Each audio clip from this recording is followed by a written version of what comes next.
Hi, I'm Josh, and today I'm going to show you how to make colour-free tikka masala paste from scratch. If you're looking for my bright red version, the link is popping up now. Before I start, please take a second to like and subscribe. Thank you.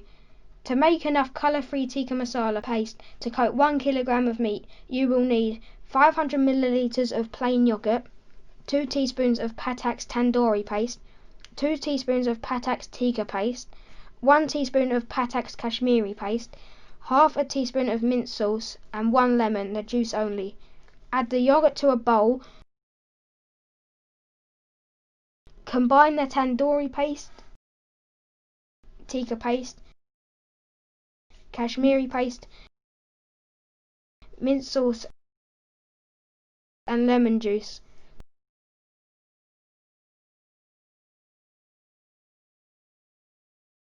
The paste can be used straight away, refrigerated or frozen, ready for use at a later date. It can be used for marinating meat such as chicken tikka and is exactly the same paste added to tikka masala curry dishes. Links to both of these are popping up now and at the end of this video. If you intend to separate some of the masala paste for tikka masala, please make sure you remove these portions before you marinate any meat in it to avoid contamination.